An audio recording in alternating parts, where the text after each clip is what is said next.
지내셨습니까? 3일 동안 잘 지내셨습니까? 다시 한번 이렇게 인사 나눕니다. 수요일 날 우리 항상 하는 인사 있죠? 오늘 밤에 뵙게 돼서 참 반갑고 기쁩니다.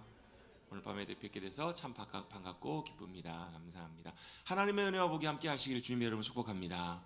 하나님이 이 땅 살아가는 우리들에게 하늘문을 여시고 복과 은혜로 함께 해주셔야 우리 이 땅의 삶이 복되고 감사함과 기쁨으로 승리하는 삶이 될 줄로 믿습니다.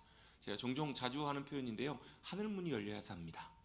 이 땅에서 아무리 여러분 우리가 노력하고 잘하고 해도요, 결국 하늘문이 옛날 개념으로 보면 하늘문이 열린다는 말은 비가 온다는 말이잖아요.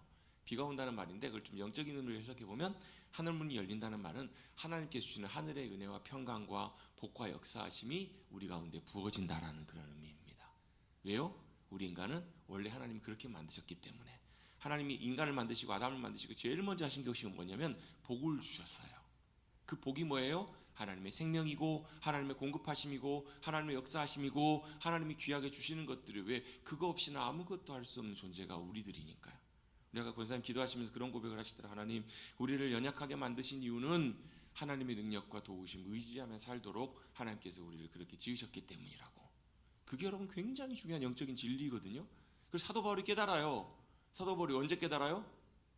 자기 육체의 가시, 사단의 가시라고도 불리우는 안질이라고도 보기도 하고요, 간질이라고도 보기도 하는데, 그 질병 때문에 사도 바울이 참 애를 많이 먹었던 것 같아요. 자기도 그럴 수 있잖아요.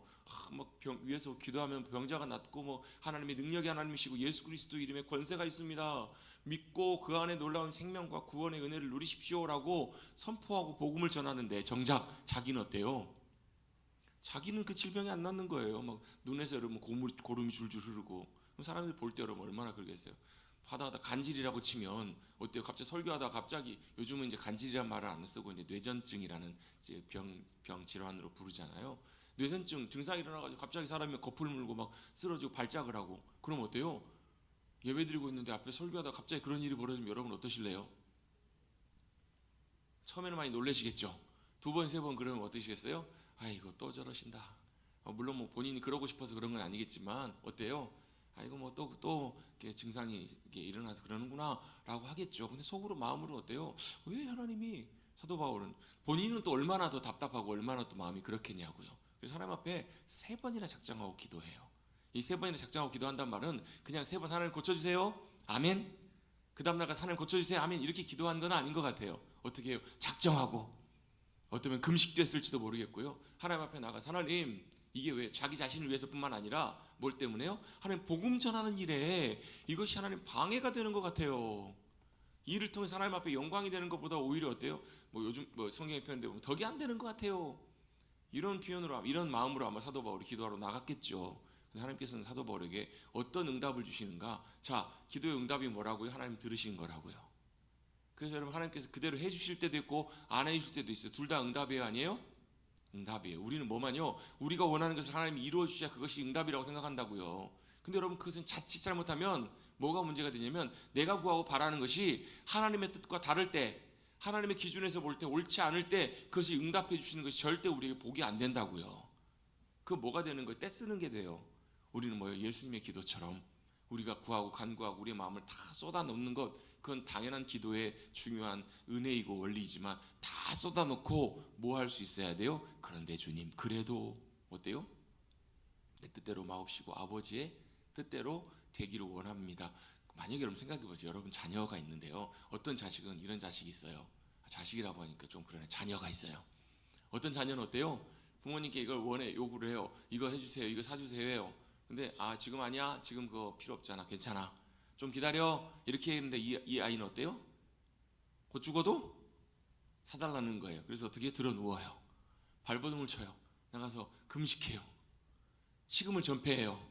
그럼 어떻게 해요? 부모 입장에서는 이러다가 자식 잡겠다 해가지고 어떻게 해요? 어쩔 수 없이 들어주고 해. 그래 본 적 없으신가 봐요. 그럴 때 10대 20대 때 안 그래 보셨어요? 제가 볼 때 분명히 그러신 분 있으실 것 같은데, 안 그러세요? 그렇잖아요. 근데 나중에 그렇게 해놓고 만족하고 좋아하는 경우도 있지, 후회하는 경우들도 없잖아? 있다고요. 근데 어떤 아이는 이런 아이가 있어요. 어떤 이런 자녀가 있어요. 이거 좀 해주세요, 엄마. 이거 좀 사주세요. 근데 그거 뭐 상황 되는 대로 해주셔도 되고요. 뭐 정 안 되면 안 해주셔도 돼요. 이런 아이가 있다고 쳐요. 여러분이 만약에 부모 입장이라면 어떤 아이에게 해주고 싶으세요? 여러분의 판단과 선택에 맡깁니다.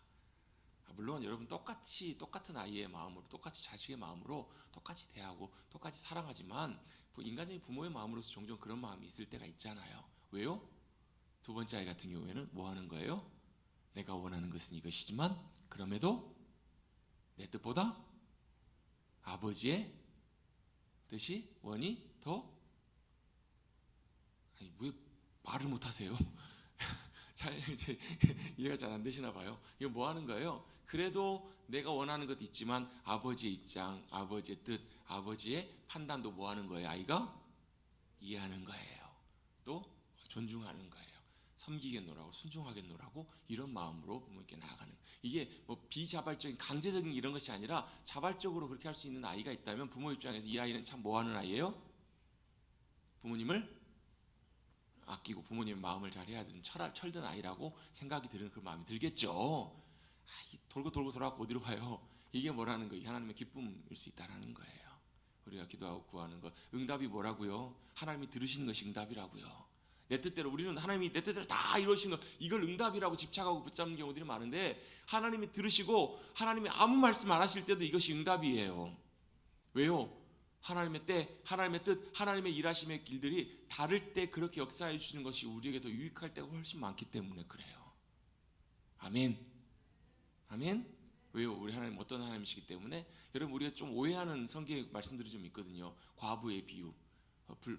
불의한 재판관에 가가지고 과부 가가지고 맨날 가가지고 내 이것 좀 들어달라고, 이 소송 좀 해결해달라고 이렇게 하고 계속 괴롭히니까 이제 어때요? 그 재판관이 뭐라고 해요? 내가 공의로워서가 아니라 뭐 때문에 귀찮아서라도 들어준다, 애따 하고 해결해 준다라는 거예요. 근데 여러분, 이게 여기 포인트가, 예수님 말씀의 포인트가 여기 있는 게 아니라고요. 뒤에 있어요. 우리는 그래서 어떻게 해요? 들어주실 때까지 바지가랑이 붙잡고, 안 되면 어떻게 해요? 마트에서 이 장난감 안 사주면 어떻게 해요? 들어 누워서 가지고 떼쓰고 울고 그러면 어떻게 해요? 창피해서라도 어쩔 수 없이 애 데리고 집에 가려고 그걸 사주는 경우, 이렇게 생각하기 쉬운데요. 예수님의 말씀의 요지는 그 뒤에 있어요. 하나님은 어떤 분이시라고요? 불의한 재판관이 아니시고, 하나님은 어떤 분이시라고? 좋으신 아버지시라고요. 좋으신 아버지는 어떻게 해요? 자식을 사랑해요. 자녀를 사랑해서 좋은 것들로 채우시고 인도하신 하나님이시라는 거예요. 여러분, 그 주님을 믿고 신뢰하십시다. 아멘. 그래서 기도 응답이 뭐예요? 주님이 들으심을 내가 믿고 고백하는 것, 기다리는 것, 인정하는 것, 그것이 우리의 진짜 믿음의 고백이고 믿음의 기도인 줄로 믿습니다. 여러분, 그렇게 기도함으로 믿음으로 나가셔서 주님의 귀한 성품과 하늘의 놀라운 은혜가 우리의 삶 가운데 풍성하기만은 복된 삶을 살아가시는 저와 여러분 되시기를 주님으로 축복합니다. 그 사람이 어떤 사람이에요? 복 있는 사람이에요. 우리 옆에 계신 분을 다시 한번 축복하면서 인사해 주십시다. 당신은 복 있는 자입니다. 당신은 복 있는 자입니다. 당신은 복입니다. 왜 이게 중요하냐면요, 하나님의 복은 복 받을 만한 사람에게 임해요. 하나님이 우리에게 복을 주셔도요, 복 받을 만한 그런 자격과 준비가 안 되는 사람은 어떻게 해요? 그 복을 발로 차버린다고요. 여러분, 야곱과 에서의 가장 큰 차이 중에 하나가 그거예요. 야곱이 어찌 보면 인간적으로 볼 때는 훨씬 더 모자란 것들이 많고, 인간적으로 보면 훨씬 더 못난 부분들이 훨씬 많아요. 근데 하나님께서는 어떻게 해요? 야곱을 빚어가시고 야곱을 만들어 가시더라는 거예요. 왜요? 그 자세와 중심이 하나님 보실 때 좀 다르지 않았을까라고 생각이 들어요. 에서의 태도들을 보면 그래요. 하나님께서 귀하게 여기시는 것을 에서는 어떻게 해요? 대수롭지 않게 여겨요. 여러분, 그렇잖아요. 여러분이 정말로 귀한 것인데 그 사람을 아껴가지고 그걸 줬어요. 집에 가봤더니 어떻게 해요? 굴러다니고 있어. 집에 가봤더니 어떻게 해요? 저 창고에 처박혀 있어요. 그리고 여러분 어떠세요? 마음이 뭐 이제는 내 손을 떠났으니까 알아서 하겠지 이러지만, 그럼에도 불구하고 속에는 어때요? 씁쓸한 마음이 그대로 있겠죠. 왜? 정말로 귀하고 가치 있는 것을 그 사람은 뭐 하고 있는 거예요? 하찮게 여기는 거예요. 대수롭지 않게 여기는 거예요. 그게 뭐가 문제가 되냐면 준 사람에 대한 태도와 자세에도 영향이 있기 때문에 그래요. 하나님이 귀하게 여기시는 것, 소중하게 여기시는 것, 하나님이 기뻐하시는 것, 그걸 기뻐하고 소중히 여기는 사람을 하나님께서 어떻게 하실까요? 기뻐하세요. 하나님이 주신 것을 그냥 대수롭지 않게 여기고 그냥 뒷방 그냥 어디다 처박아 놓고 그런 사람들 어떻게 할까요? 하나님 보실 때 마음이 씁쓸하시겠죠. 그래서 여러분, 하나님의 기쁨이, 주님의 기쁨이 되는 교회, 주님의 기쁨이 되는 인생은 어떤 인생이라고요? 주님의 마음을 알고 주님의 능력을 의지해서 어떻게 해요? 주님 행하실 일들을 기대하면서 믿음으로 주님 앞에 믿음으로 나아가는 사람들, 그 사람들이 하나님의 기쁨이 되는 사람이라고요. 왜? 하나님이 기뻐하신 것을 같이 기뻐하고 하나님이 중요하게 여기시고 소중히 여기신 것을 나도 소중히 여긴 거. 그걸 예수님이 한마디로 이렇게 정의해 주시거든요. 너희는 먼저 그의 나라와 그의 의를 구하라. 그리하면 이 모든 것을 너에게 더하실 거라고요. 먼저 하나님께 마음을 두고 하나님의 기쁨으로 살아가기 시작하면 나머지 모든 것들은 여러분 우리가 구하고 바라는 것 이전에 누가 책임지신다고요? 하나님이 책임지시고 역사하세요. 그걸 경험하는 것이 여러분 믿음으로 놀랍게 믿음으로 살아가는 삶의 놀라운 역사하심이거든요. 그런 경험들을 하기 시작할 때 우리의 뭐가 자라냐면요, 우리의 믿음이 자라기 시작해요. 그래서 믿음은 어때요? 자라가요. 믿음도 자라가고 우리 영혼도 자라가고 우리의 인생과 삶도 자라가요. 하나님께서 누구를요? 야곱을 그렇게 선택하셔서 부르시고 그렇게 빚어가신 거예요. 그 하나님의 그 과정 속에서 어떤 일들이 벌어져요? 때때로는 야곱이 원치 않는 일들을 만나게 하실 때도 있어요. 야곱이 아버지 부모님 집을 떠나가지고 삼촌 집으로 먼 곳으로 가고 싶었을까요? 안 가고 싶었을까요? 자기 의사하고 상관없었어요. 자기가 원하지도 않았는데 갔었어요. 그걸 성경에서는 뭐라고 표현하고 있냐면 지나가다가 루스라고 하는 곳에서 어때요? 돌베개에 베고 잠을 자는 거예요. 그 당시에는요, 사람이 밖에서 이렇게 노숙하고 있으면 그 마을 사람들이 절대로 그 사람을 밖에서 노숙하지 않고 집으로 초대하고 대접을 하고 이렇게 보냈어요. 왜? 사람 중 그 마을 사람들 중에 어느 누구라도 그 사람을 대접하지 않으면 우리 마을의 수치라고 생각을 했던 거예요. 기본적인 거니까. 지금이야 그런 게 전혀 없지만 과거에는 그렇잖아요. 당연히 마땅히 사람이 해야 될 것들을 안 하면 그게 뭐예요? 수치스럽게 여겨졌잖아요. 옛날에 지나가다가 어때요? 우물에서 물 한 바가지라도 떠서 드리는 것이 우리에게도 과거에 당연한 미덕이고 해야 될 당연한 이런 것들이었잖아요. 어느 마을 지나갔더니 무슨 마을 지나갔더니 물 한 바가지 안 주더라. 이런 소문이 퍼지기 시작하면 어때요? 그 사람 개인의 부끄러운 일뿐만 아니라 그 마을 공동체 전체가 다 어때요? 부끄러울 일이잖아요. 야곱이 루스라고 하는 지역을 지나가는데 물론 이제 낯선 지방이기도 하고 뭐 이유는 알 수 없지만 어쨌든 간에 야곱이 어떤 상황에 있어요? 혼자 아무도 의지할 데가 없어서 노숙하고 있는 거예요. 밖에서 돌 베고 옆에서 잠을 자고 있는 거예요. 여러분 돌베개 보고 주무셔 보셨어요? 여러분 워낙 건강을 위해서 돌침대도 쓰시기도 하시더만요. 그런 개념이 아니잖아요. 돌을 베고 잤다라는 말은 무슨 말이에요? 의지할 것도 아무것도 없고 그냥 흙바닥에서 바닥에서 처량하게 잠자고 있는 거예요. 그 인생이 누구의? 야곱의 인생이었다고요. 그 원했을까요? 편안하게 집에서, 여러분 집 떠나면 고생이잖아요. 근데 원치 않게 집에서 떠나서 삼촌 집으로 형을 피해서 도망가야 되는 야곱의 인생이 그 마음과 심정이 어떻겠냐고요. 별로 그렇게 유쾌하거나 순탄하지는 않았을 것이라고요. 근데 하나님께서 그를 어떻게 해요? 그것으로 내모세요. 그는 수없이 많은 위기와 고비와 많은 상황들과 일들을 만나요. 그리고 결국은 다시금 어디로 돌아오게 하세요? 하나님께서 그를 고향으로 돌아오게 하세요. 그의 삶에 많은 어려움들과 역경들이 있었던 이유는 뭐냐면 하나님께서 그를 선택하시고 부르셨기 때문에. 하나님이 선택하시고 부르시면 일들이 다 순탄하고 잘 되고 항상 다 좋은 일들만 있어야 되는 거 아니에요? 그런가요? 안 그런가요? 그런가요? 안 그런가요? 자, 한번 우리 OX 한번 1번, 2번 한번 해보십시다. 1번이 그렇다. 2번이 아니다. 뭐예요? 기어요, 아니어요? 우리 생각할 때 우리 기대는 그렇잖아요. 우리 예수님 믿기 전에 교회 다니기 전에는 교회 왜 다녀? 교회 다니면 예수님 믿고 천국 가고 예수님 믿고 복 받아. 우린 다 그렇게 권면을 받아서 교회를 처음에 다니시는 분들이 굉장히 많으세요. 근데 예수님 믿고 나니까 막상 어때요? 우리 인생에 항상 좋은 일만 있는 것은 아니잖아요. 오히려 어때요? 예수님 믿고 주님을 더 알아가고 믿음으로 더 주님과 함께 나아가기 시작했더니 믿음 생활을 하기 시작했더니 오히려 어떨 때 놓고 보면 더 많은 어려움이 있고 더 많은 역경이 있고 더 많은 힘든 상황들이 더 많네요. 누구처럼요? 야곱처럼. 그래서 여러분 성경의 많은 인물들 중에서 야곱이 우리에게도 참 위로가 되고 참 교훈이 되고 도움이 되는 이유 중에 하나가 뭐냐면 우리와 좀 비슷해요. 야곱은 우리 인생 태어날 인생 순간부터 어때요? 경쟁하고 다투고 많은 어려움들과 그런 많은 일들을 경험해가요, 겪어가요. 많은 역경과 어려움들이 있었다고요. 근데 그것보다 더 중요한 사실 한 가지가 있어요. 그게 뭐냐면요, 그러한 야곱을 하나님께서는 태중에서부터 선택하셨다라는 거예요. 하나님이 선택하시고 하나님께서 뭘요? 그와 함께 하셨다라는 거예요. 선택하신 하나님께서. 이걸 뭐라고 해요? 성경에서는 선택 예정이라고 불러요. 이게 제일 대표적으로 많이 나오는 장면이 어디냐? 에베소서 1장이에요. 에베소 1장에 보면 찬송하리로다. 사도 바울이 인사 시작하자마자 3절에요. 찬송하리로다. 뭘 찬송해요? 하나님 우리를 뭐 하셨다고요?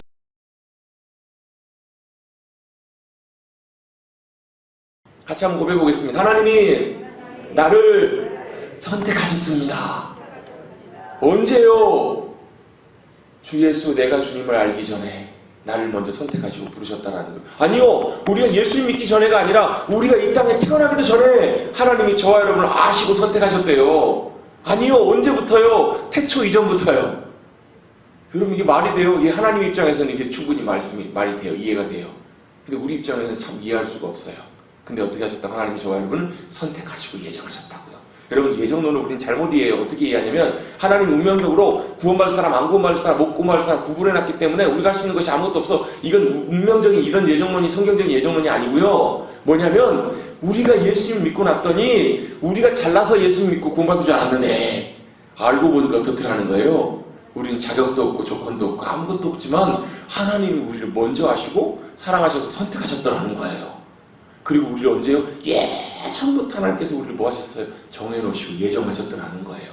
뭐 하시려고? 하나님의 자녀 삼으시려고.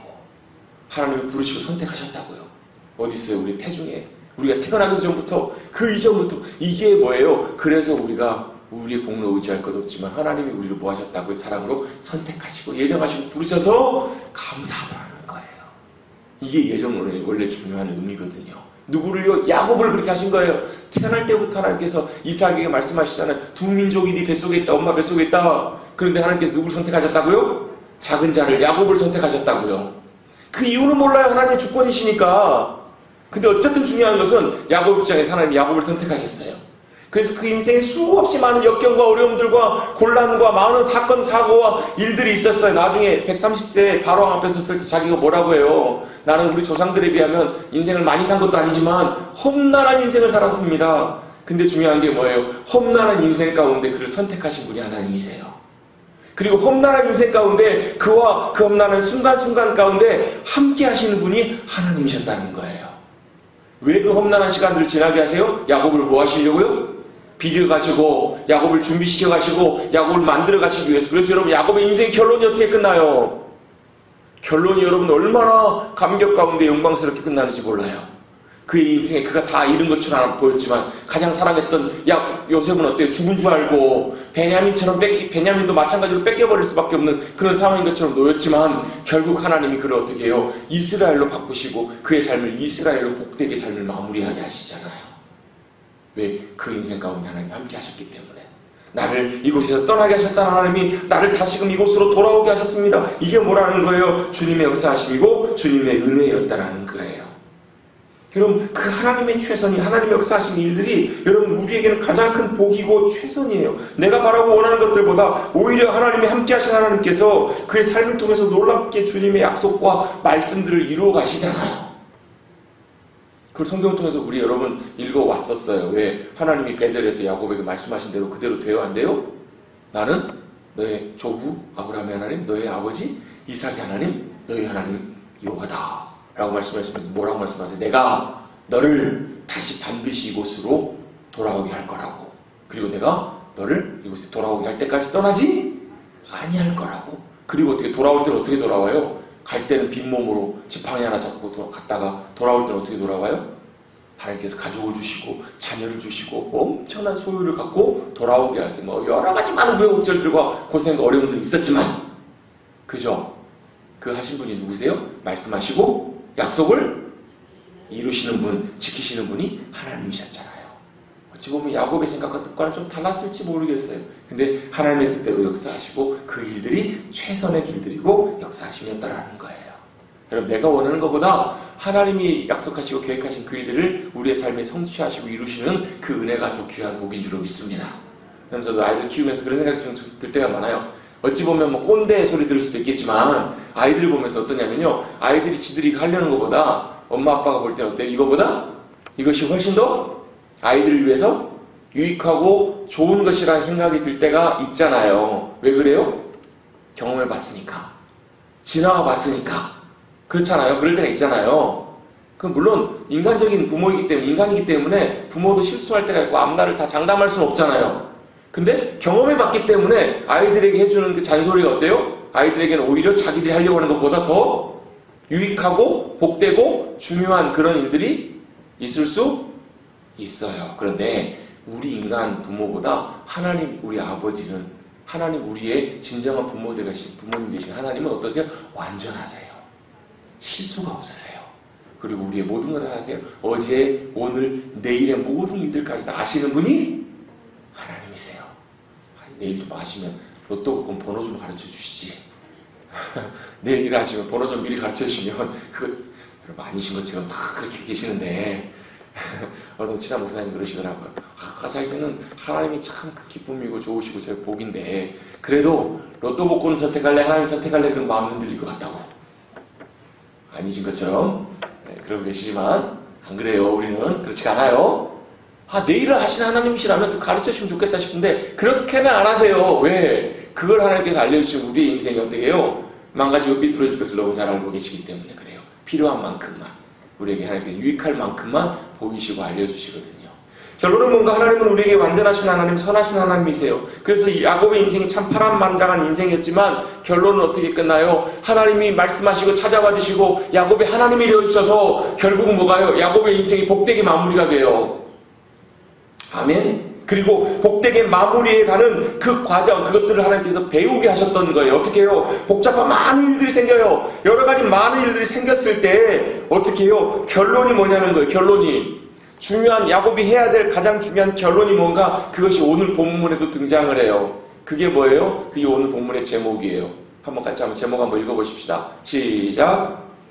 일어나 베델로 올라가자. 그게 우리 인생에도 마찬가지로 동일하게 적용되는 영적인 원리이고 결론이에요. 이게 왜 결론이고 중요한 내용들인가? 야곱의 인생에도 여러분 순간순간 정말 많은 어려움들이 생겨요. 물론 그 과정을 통해서 하나님께서 시험을 통해서 어떻게 우리를 빚어가세요. 우리를 훈련시켜 가시고 연단해 가신다고요. 여러분 다이아몬드가 여러분 원석이 때문에 여러분 별로 가치가 없다고 하잖아요. 뭐 원석이라도 있었으면 좋겠지만. 근데 다이아몬드가 되기 위해서는 그 원석을 어떻게 해야 돼요? 정교하게 깎아야 돼요.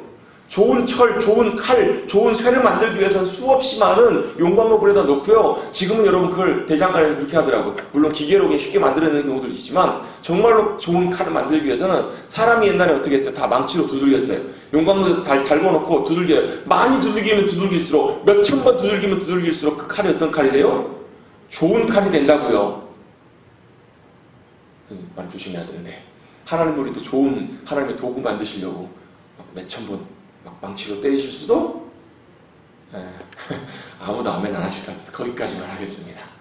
여러분 하나님께서 우리를 그렇게 귀하게 다듬어 가시기 위해서 그런 일들을 주실 때도 있더라고요. 근데 우리가 잘 배워야 될 것이 뭐냐면 고생만 하는 것이 중요한 것이 아니라 그런 일들을 만날 때 그런 상황을 닥칠 때마다 우리가 분명히 기억하고 해야 될 일이 있다고요. 그게 뭐예요? 베델로 올라가야 돼요. 베델로 돌아가야 돼요. 베델이 어떤 곳이죠? 하나님이 야곱과 만나주신 곳, 야곱을 찾아와 주신 곳이라는 거예요. 야곱이 어떻게 삼촌 라반의 집을 갑니다. 그 길도 험난했지만 그곳에서 지나는 시간 20년이라는 시간 돌아오는 모든 과정들이 다 순탄치 않았어요. 다 쉽지 않았어요. 근데 그때마다 야곱과 심지어 삼촌도 고백하는 고백이 뭐예요? 너의 하나님 여호와께서 너를 도우셨다고 너를 지키셨노라고 그렇게 고백해요.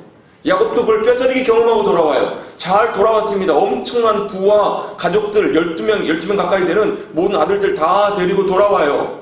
그들이 결국은 누가 돼요? 하나님이 약속하신 대로 그들이 이스라엘 민족을 이루어가는 가장 중요한 기초가 되는 아들들을 하나님께서 야곱에게 주세요.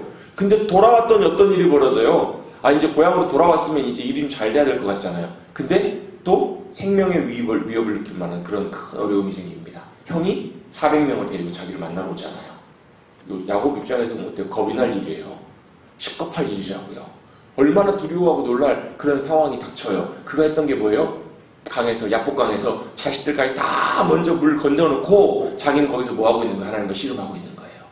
하나님 나 기도로 보내시면 안 됩니다. 하나님 저 하나님 절대 못 놓습니다. 하나님께 제 모든 생명과 모든 것이 다 달려 있습니다. 절박하게 주님 붙잡고 의지하잖아요. 그곳에서 그가 누구를 만나요? 이스라엘의 하나님을 만나요. 이스라엘이 무슨 뜻이에요? 여러 가지 뜻이 있거든요. 성경에는 하나님과 겨루어 이겼다라고 설명을 하고 있어요. 근데 그 이스라엘 샤라으라는 말이요.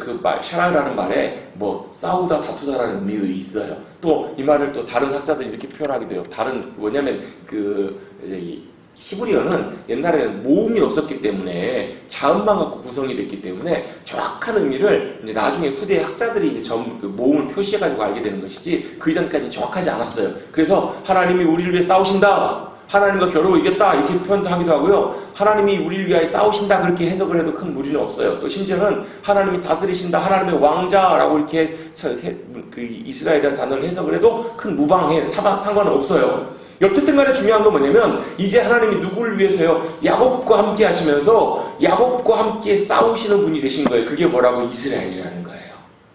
그래서 하나님께서 어떻게 해요? 그 앞에 나와 있는 형과의 문제, 형과를 만나야 되는 그 절박한 문제와 상황 속에서도 그 문제와 상황들을 바꾸시고 역사하시는 분이 하나님이시잖아요. 그런 일들을 경험하게 하시는 거예요. 이러지도 못하고 저러지도 못한 상황. 그러다가 결국 그들이 이제 형과의 만남, 형과의 문제가 잘 해결됐네요? 문제가 잘 해결됐으면 한숨 쉬었을 거 아니에요. 야곱 입장에서 보면요. 한편으로 살았다 하면서 어디로 와요? 그 고향 땅 돌아 세겜이라고 하는 지역에서 먼저 내려와가지고 잠깐 자리를 잡았는데 그때 또 어떤 일이 벌어져요? 하나뿐인 딸 또 디나가 어려운 일을 당해요. 말도 안 되는 일을 당해요. 그런 일을 당하는 상황 속에서 이러지도 못하고 저러지도 못하는 상황을 야곱이 겪게 돼요. 아들들은 막 격분해요. 자기 마음에도 마찬가지로 느끼겠죠. 어찌 이런 일이 하면서 가만히 있을 수 없는 분노와 이런 것들이 어쩌면 야곱 입장에서도 그랬겠죠. 근데 야곱 입장에서는 할 수 있는 게 있어요, 없어요? 할 수 있는 게 별로 없어요. 이러지도 못하고 저러지도 못한 상황이 된 거예요. 그들의 제안을 받아들여가지고 통혼을 해도 문제예요. 자기 딸을 세겜에게 줘가지고 이제 같이 서로 통혼하면서 살게 되면 뭐가 문제가 생겨요? 하나님의 약속이 문제가 생겨요.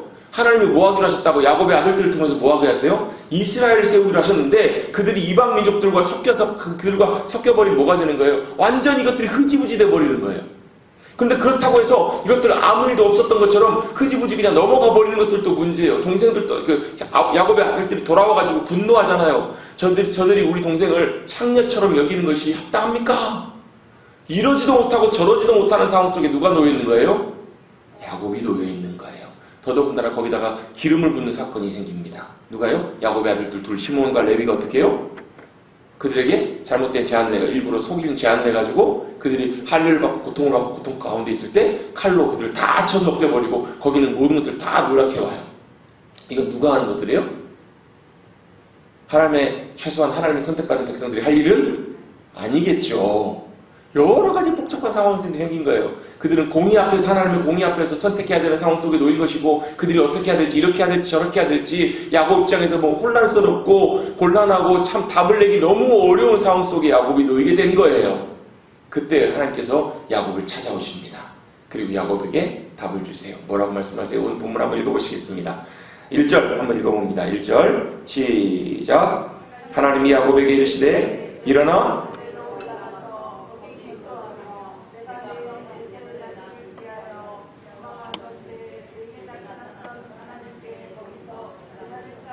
하신지라. 아멘. 야, 아들들이 오히려 나가서 자기 분노대로 자기 마음대로 해가지고 어떻게 해요? 더 일을 크게 만들었어요. 여러분 세겜 사람들, 세겜 살고 있었던 세겜이 했던 그 일은 하나님의 뜻대로 보면 잘못된 행동입니다. 죄입니다. 죄. 그들이 하나님을 믿든 안 믿든 그가 했던 행동들은 죄예요. 자기 정욕대로 먼저 일을 저질러버린 죄예요. 이 하나님의 공의도 문제지만요. 사실 시몬과 레위가 했던 이 행동도 절대 하나님 앞에서 정당화될 수 없는 악행이고 죄라는 거예요. 이러지도 못하고 저러지도 못하는 상황 속에서 야곱은 힘이 더 두려워하고 걱정합니다. 뭐가 또 걱정하는 일이 생긴 거예요? 이 주변에 있는 사람들은 다 그 땅 세겜 사람들과 뭐하는 사람들이에요? 지내왔던 사람들이에요. 그 당시에 부족과 부족이 연합해서 같이 지냈기 때문에 쉽게 말하면 동맹이에요. 동맹. 같은 사람들인데 저 어디서 돌아왔던 하란에서 돌아온 야곱 일가족들이 어떻게 해요? 우리 동료들 세겜 가족들과 모든 세겜성에 사는 모든 사람들을 죽이고 약탈해 갔네? 이 소식이 주변에 들려졌겠죠? 소식이 들려지면 어떻게 해요? 가만히 있어서는 안 되겠네. 저것들을 가만둬서는 안 되겠네 하면서 뭐 할 수 있어요? 충분히 보복하고 복수할 수 있겠죠. 야곱은 그걸 또 걱정하고 있어요. 너희가 냄새를 나겠다. 그래서 저들이 만약에 우리 와가 쳐들어오면 우리가 저들을 맞설 수 있을 수 있다 없다? 우리는 다 죽은 목숨이다 라고 또 죽음의 위협과 공포를 느껴요.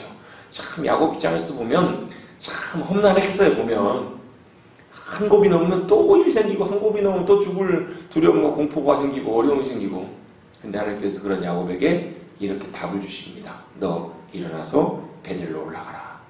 그리고 거기 거해라. 그리고 거기서 뭐라고요? 하나님을 향해서 제단을 쌓아라. 예배하고 기도하고 주님을 찾으라는 거예요. 왜요? 그것이 답이기 때문에. 여러분, 우리도 똑같이 야곱처럼 이렇게 해도 걱정이고 저렇게 해도 걱정이고 이렇게도 못하고 저렇게도 못하고 참 답답하고 죽을 것 같고 그런 일들을 만날 때가 있어요. 그런 상황을 닥치게 되면 어떻게 하라고요? 베델로 올라오라는 거예요. 베델은 어떤 곳인데요? 하나님이 그를 찾아와 주신 곳, 그를 만나 주신 곳, 그와 만났던 하나님, 베델의 하나님을 경험했던 그 하나님 앞에 믿음으로 나아가는 것, 그것이 여러분, 저와 여러분이 해야 될 가장 최선의 길이고 우리가 승리할 수 있는 가장 복된 승리의 길인 줄로 믿습니다. 우리가 아플 때, 우리가 여러 가지 어려운 일들을 만날 때, 이러지도 못하고 저러지도 못하는 진퇴양난의 상황에 놓일 때 우리는 기억하셔야 돼. 거기서 답을 내려고 하지 마시고, 거기서 답을 찾고 그 문제를 해결하려고 하지 마시고 어디로 올라가시라고요? 베델로 올라가십시오. 여러분의 베델은 어디십니까? 물론 교회이기도 하고 예배일 수도 있습니다. 그런데 여러분의 베델이 하나님께서 다 여러분의 베델이 있어요. 여러분, 우리가 베델로 간다고 해서 여러분 지금 이스라엘에 베델로 간다고 거기에 누가 계실까요? 아무도 안 계세요. 주님 우리를 찾아와 주셨던 것, 우리가 아무것도 없을 때, 우리가 우리의 영혼이 겸손하고 낮아졌을 때, 우리의 영혼이 무너져 있을 때 우리를 찾아와 주시고 만나 주시는 곳, 또 우리에게 말씀해 주시고 우리를 붙잡아 주시는 곳, 그것이 여러분 각자마다 다 달라요. 꼭 그 여러분 장소를 찾으려고 하지 마시고 뭐 하라는 거예요? 우리를 만나 주신 그 하나님 앞에 다시금 믿음으로 나오시라는 거예요. 그 주님 앞에 믿음으로 찾아서 나가서 엎드리는 거예요. 야곱은 어떻게 해요? 그 주님의 말씀을 듣고요, 자기와 함께한 모든 이들, 가족들과 심지어 하인들과 모든 집안 사람들에게 이렇게 얘기했던 것 같아요. 2절 보시면 이방 신상들을 버리고 자신을 정결케 하고 너희의 의복을 바꿔 입으라 라고 야곱이 이렇게 제안을 해요. 이렇게 명령을 합니다. 이게 무슨 이방 신상을 버리라는 말은 무슨 말이에요? 자기가 하나님 말고 의지했던 모든 것, 하나님 믿고 의지하는 거 말고 내가 의지하고 기대하고 있었던 모든 것들을 다 뭐하라? 끊어버리라는 거예요. 여러분, 우린 제일 많이 의지하는 것 중에 하나가 뭐냐면 자기 자신하고 사람이에요. 자기 자신을 뭐 열심히 잘해봐야지. 아니요, 자기 자신을 의지하는 것에서부터 내려놓고 그게 내려져야 돼요. 여러분, 나 자신을 의지하는 것도 여러분 참 무서운 우상 숭배가 될 수 있어요. 내가 이렇게 하면 되겠지. 그래서 뭐요? 내 계획, 내 생각, 이렇게 이거 앞으로 어떤 일이 생길 텐데 이거 이렇게 해결하면 되겠지, 이렇게 하면 되겠지, 이거 갖고 있는 거, 하나님 정말 우리 사랑하셔서 믿음으로 우리 훈련하실 때요, 때때로 의지하고 있으면 하나님 이거 과감하게 끊어버리게 하십니다. 하나님께서 끊어버리세요. 뭐만 의지하라는 거예요? 하나님만 의지하라는 거. 이방 신상을 버린다는 말은 내가 하나님 말고 의지하고 기대하고 있는 모든 것들을 다 버려버리라는 거예요. 의지한다는 말은 내가 기대한단 말이에요. 또 내가 좋아하고 기뻐하고 내가 아끼고 사랑하는 것도 내가 의지하는 것에 포함이 돼요. 내가 정말 아끼고 사랑하는 게 뭔가, 내가 정말 좋아하고 내가 그것만 생각하면 기쁨이 되는 게 뭔가, 자녀가 그런 경우가 많아요.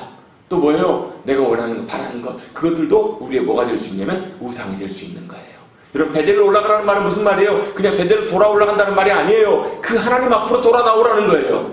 어떻게 해요? 내가 의지하고 내가 기대하고 내가 좋아하는 것들을 어떻게 하고 끊어버리고 그것들을 주님 앞에 내어놓고 버리고, 또 그 다음에 정결하게 하라는 건 무슨 뜻일까요? 하나님이 기뻐하시지 않는 것들은 다 버려버리고 하나님이 기뻐하심에 거룩한 옷으로, 그래서 뭐예요? 내 방식, 내 생각, 세상의 가치관과 방식들을 다 버려놓고 내버리고, 그래서 야곱이 그걸 모아가지고 어떻게 해요?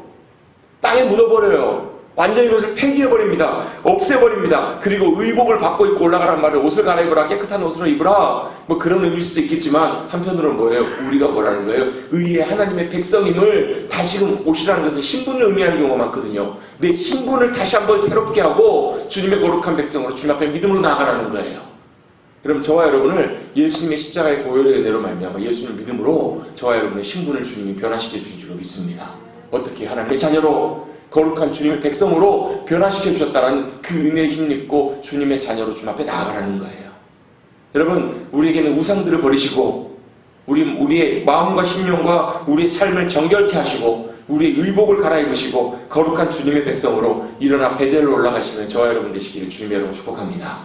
주님 앞에 믿음으로 나오는 것, 주님 앞에 나아가야 되는 것, 왜 그 야곱이 그 베델로 올라가야 되는 이유를 설명해 줍니다. 3절입니다. 3절 다시 한번 같이 한번 읽어봅니다. 시작. 우리가 일어나 베델로 올라가자. 내 환난 날에 내게 응답하시며 내가 가는 길에서 나와 함께 하신 하나님께 내가 거기서 아멘. 자기가 그 이유를 설명합니다. 하나님이 야곱에게 뭐라고 말씀하셨다고요? 베델로 올라오라고. 그래서 야곱이 베델로 올라갈 준비를 합니다. 뭘 이방 신상을 다 버리고 하나님이 기뻐하시지 않는 모든 것을 다 버리고 정결케 하고 옷을 갈아입고 하나님 앞에 베델로 올라가자. 그 이유가 뭐냐면 그 베델로 올라가는 이유가 뭐예요? 내가 환난 날에 내게 응답하신 하나님 앞에 나가는 곳. 하나님이 내게 환난 가운데 찾아오시고 응답해 주신 곳. 그곳이 어디였기 때문에요? 베델이었기 때문에. 하나님이 함께 하신 자리였기 때문에. 또 어떤 곳이에요? 내가 가는 길에서 나와 함께 하신 하나님 그분 앞에 나아가는 곳. 그곳이 바로 베델이기 때문에 그래요.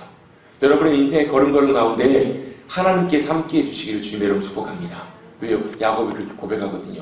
나의 인생 걸음 가운데 하나님이 함께 해주셨기 때문에 내가 그 하나님 앞에 나아간다. 또 베델로 올라가는 목적과 이유가 뭐예요? 그 하나님을 찾고 구하여서 제단을 쌓고 주님을 예배하며 주님 앞에 나아가기 위한 곳이 어디였기 때문에? 베델이었기 때문에. 여러분 베델로 올라가십시다. 여러분의 베델이 어디든 예배 자리든 교회당이든 여러분의 가정이든 어디든 여러분은 환난 날에 내게 응답하시고 도우셨고 길을 여셨고 또 나와 나의 인생길 가운데 함께 하셨던 그 하나님을 찾고 구하고 주님을 예배하며 주님을 사모하며 기도하며 주님 앞에 나아가는 곳. 그곳이 여러분의 베델이 되시고 그 베델에서 놀랍게 역사하시는 주님을 경험하시는 저와 여러분 되시기를 주님의 이름으로 축원합니다. 다 버리고 다 묻어버리고 작별하고 없애버리고 하나님 앞에 이제 나아가게 되었어요. 여러분 하나님 앞에 그렇게 나아가는 여러분 돌이켜서 주님 앞에 나아가는 발걸음에요. 주님이 어떻게 역사하시냐면요. 5절입니다. 4절에 보시면 그들이 갖고 있는 모든 것들을 다 나무 아래에 묻어버려요. 그리고 5절에 그들이 하나님 앞에 돌이켜서 베델로 나갔을 때 5절 말씀 같이 한번 읽어보겠습니다. 시작.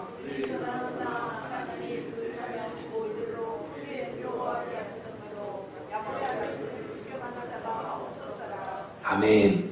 자, 지금 야곱이 제일 걱정했던 것 중에 하나가 뭐예요? 너희들이 그거 한 것 때문에 우리 이제 다 죽게 생겼다고. 주변에 있는 사람들이 다 우리 복수하고 보복하면 우리가 감당할 수가 없을 거라고. 근데요, 그렇게 하나님 앞에 그런 상황 속에서 주님 앞에 돌이켜서 베델로 올라가려는 그런 야곱과 야곱의 가족들 가운데 어떻게 주님이 역사하세요? 그들을 보호하시고 지키세요. 어떻게 해요? 그 주변에 있는 사람들 다 두렵게 하세요. 크게 두려워하게 하셨으므로 야곱의 아들들을 추격하는 자가 있었어요? 없었어요? 없었다고. 이게 누가 하신 거예요?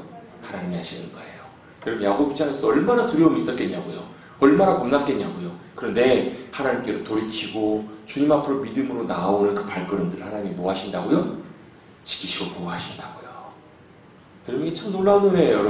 여러분 우리 인생에도요 참 큰 두려움들이 찾아올 때가 있어요. 정말로 두려움과 마음의 걱정들이 찾아올 때가 있는데요. 우리가 마음과 중심을 돌이켜서 주님 앞에 믿음으로 돌아가겠노라고 베델로 나가게 되면 하나님께서 그 모든 두려움으로부터 지키시고 보호해 주시고 역사해 주시더라는 거예요.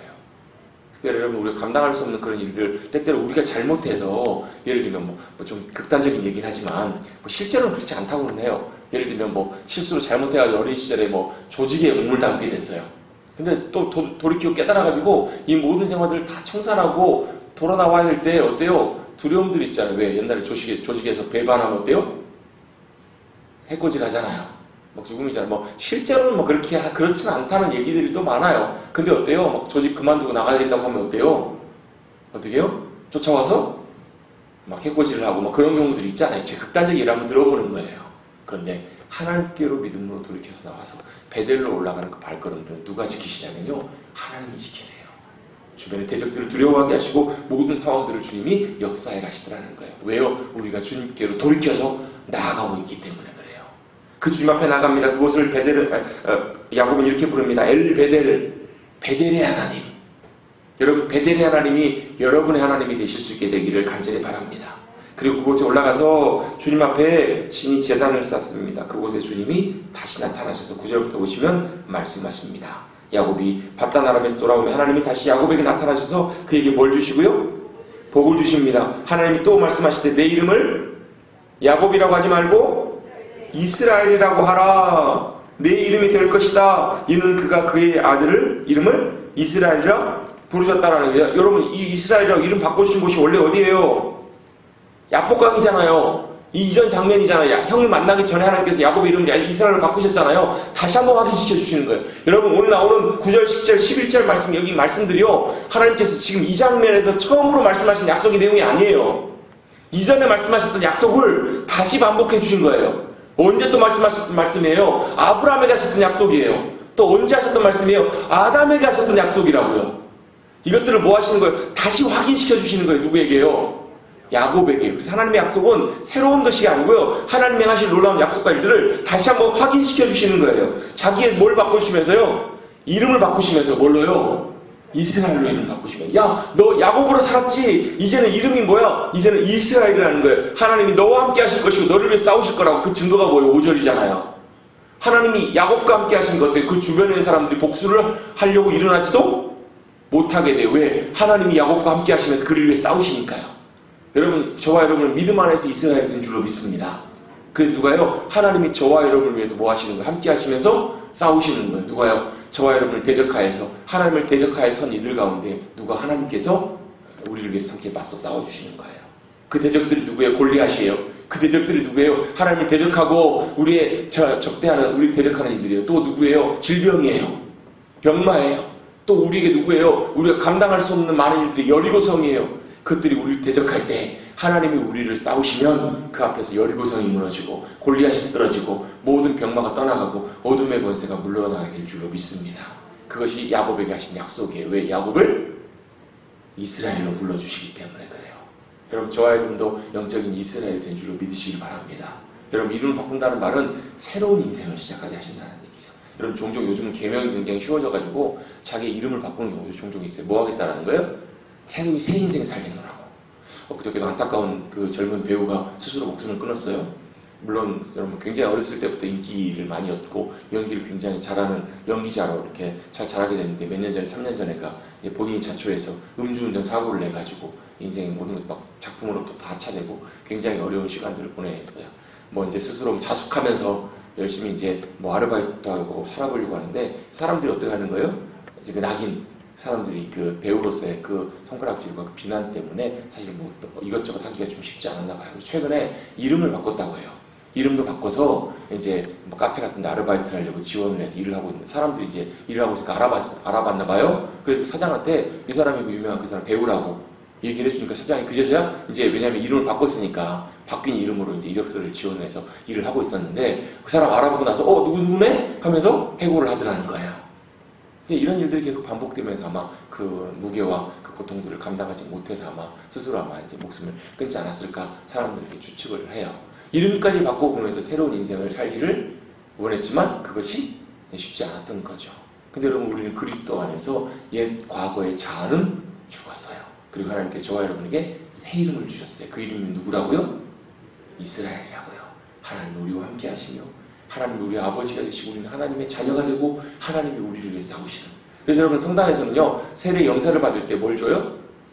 세례명을 따로 줘요. 그래가지고 무슨 뭐 누구누구 요한나 누구누구 이름 붙여요.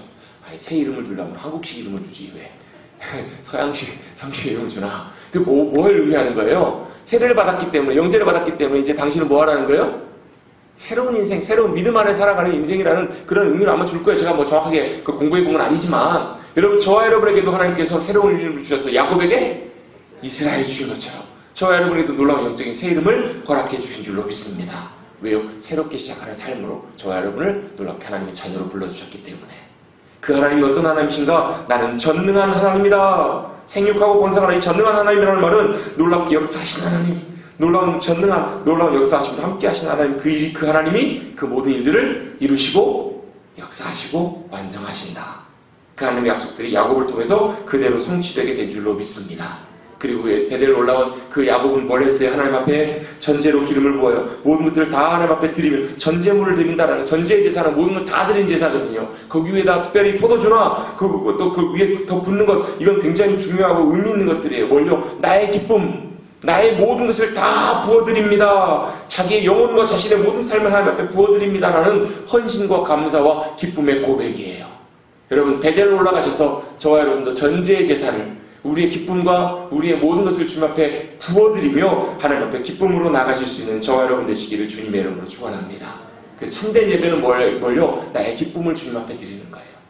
그래서 심지어는 내 인생도 내 꿈과 모든 것들도 주님 앞에 내려놓는 것, 그것들도 그 의미 안에 포함이 되어 있습니다. 왜요? 하나님이 내가 드려도 채우시고 인도하시고 역사하실 분이 하나님이심을 믿기 때문에 그래요. 그렇게 놀랍게 역사하시는 주님 앞에 나가서 놀라운 은혜와 복을 다시 한번 확인받고 그곳의 이름을 다시 한번 베델로 불렀던 것처럼 우리도 여러분 일어나 베델로 올라가시는 사랑하는 성도님들이 되시기를 주님의 이름으로 축원합니다. 그곳에서 다시금 주님을 만나시고 새롭게 하시는 주님, 여러분 매일매일 아침에 베델이 되십시다. 아침에 눈 뜨고 주님 찾고 구할 때마다 그곳이 어디요? 우리를 만나주셨던 주님, 그 주님 앞에 다시금 나가는 거예요. 그래서 어떻게 해요? 우리에게 말씀해 주는 그 주님의 약속의 말씀을 듣고 다시 한번 내 삶을 책임지시고 붙잡아 주시는, 나를 이스라엘로 불러주시는 그 주님 손에 붙잡힌 바 되어서 그 주님께 나의 전제로 드린 제사, 나의 기쁨과 모든 것을 드리셔서 하나님의 기쁨으로 베델의 놀라운 영광과 은혜를 누리실 수 있는 저와 여러분 되시기를 간절히 주님의 이름으로 축원합니다. 우리 제목 한번 다시 한번 읽어보십시다. 시작. 일어나 베델로 올라가자. 여러분 일어나 베델로 올라가십시다. 아멘. 번쩍 일어나지 마시고 우리 영혼이 일어나십시다. 우리 영혼이 일어나서 베델로 올라가서 베델에서 만나주신 주님, 베델에서 나와 함께 하셨던 그 주님을 다시 한번 새롭게 경험하시고 그 은혜를 누리시기를 간절히 바랍니다. 539장 우리 함께 찬송하고 기도하겠습니다.